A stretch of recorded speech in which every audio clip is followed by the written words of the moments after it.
Bienvenue dans cette vidéo de remédiation mathématique. On donne ici un exemple dans lequel l'outil fonction est utile pour modéliser une situation. Voilà l'énoncé.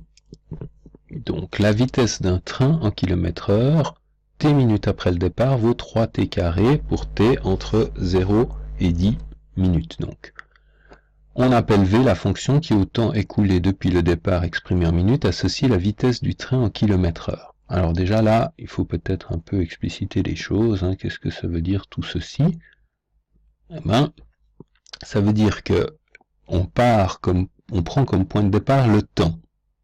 Le temps qui est choisi dans l'intervalle qui va de 0 jusqu'à 10 minutes, ce qu'on peut noter comme ça, en mathématiques. Je vais de 0 à 10. Et puis, en fonction du temps écoulé, j'essaye de regarder ce qu'il en est de la vitesse du train. Je suis donc en train de calculer la vitesse en fonction du temps. Et la fonction, c'est une fonction qu'on appellerait v, la vitesse qui dépend du temps. Donc, bien sûr, le temps est donné, pas en secondes comme je l'ai mis, mais en minutes. Et la vitesse, elle, est donnée en km/h. Alors, la première question qu'on pose, c'est calculer v de 5. Alors, avec cette représentation, ça veut dire si je choisis t égale 5 minutes, donc après 5 minutes, quelle est la vitesse du train?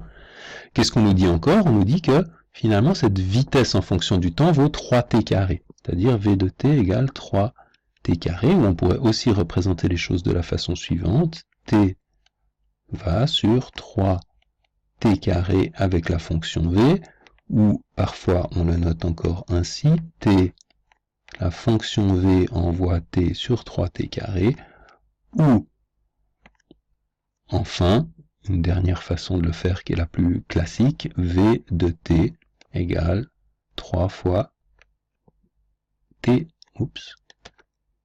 carré.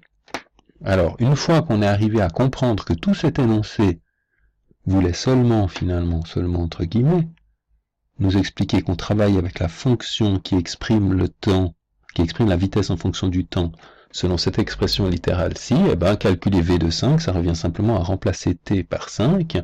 Donc v de 5 va être égal à 3 fois 5 au carré, c'est-à-dire 3 fois 25, c'est-à-dire 75, attention aux unités, le résultat est une vitesse, c'est donc des km/h. Donc après 10 minutes, le train roule à 75 km/h. Donner une interprétation du résultat, c'est ce que je viens de dire. Après 10 minutes, le train roule à 75 km/h. Quelle est la préimage de 168,75 par V et donner une interprétation du résultat? On va faire un petit peu de place ici. Voilà, j'ai gardé seulement l'expression finale, V de t égale 3t carré. Donc préimage de 168,75, préimage veut dire que, en réalité, je me pose la question, après combien de temps est-ce que l'arrivée, la vitesse, est égale à 168,75? Chaque fois qu'on utilise le mot préimage, c'est-à-dire qu'on connaît la valeur qui est associée et qu'on se demande de qui fallait-il partir pour obtenir ce résultat-là.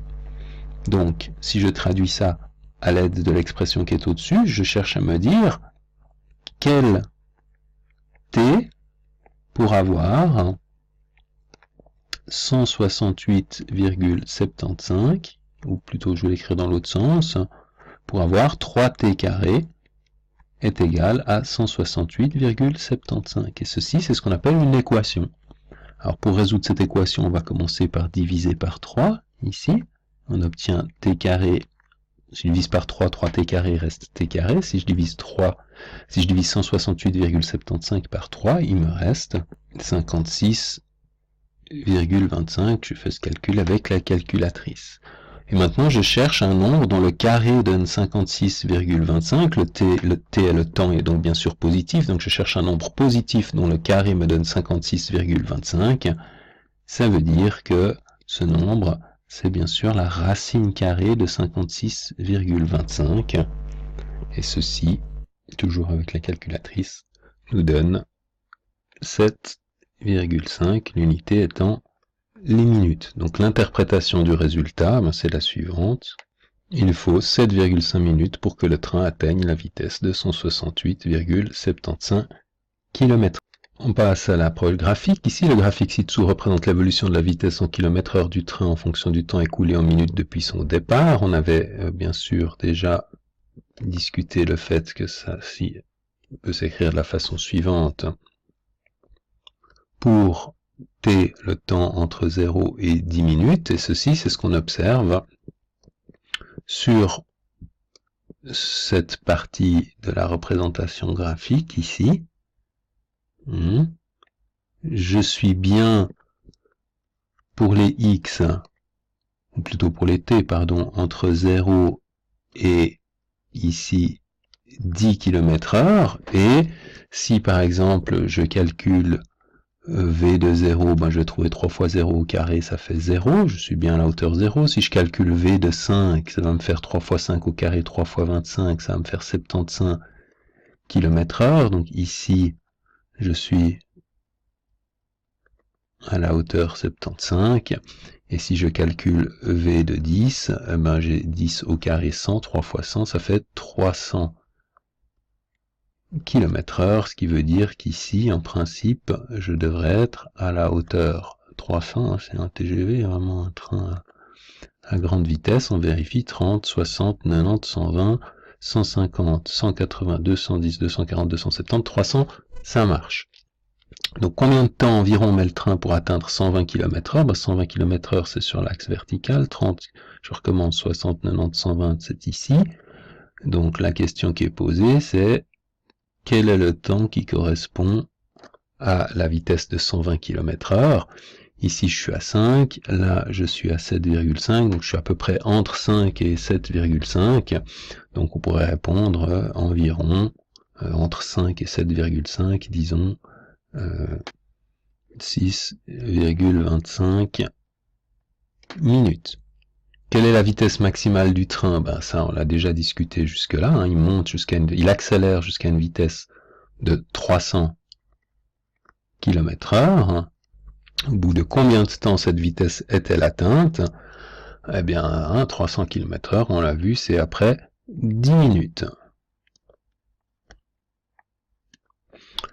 Enfin, précise une expression de la fonction v pour, alors bien sûr, là, c'est pas x entre 0 et 20, mais c'est t entre 0 et 20. Eh bien, lorsqu'on est, et puis c'est pas 10, ça a été coupé, pardon, c'est t entre 10 et 20, donc entre 10 et 20, c'est quand je suis ici, au niveau du temps, l'expression, c'est que la fonction est ici tout le temps constante. Ensuite, on a ici quelque chose de constant, et constant à quelle hauteur? À la hauteur 300. Donc, v de t est toujours égal de façon constante à 300 pour t entre 10 et 20 minutes. Voilà donc pour cet exercice dans lequel on a illustré un peu l'utilisation de la notion de fonction et le vocabulaire associé dans le contexte d'une modélisation du déplacement d'un train à grande vitesse. Merci.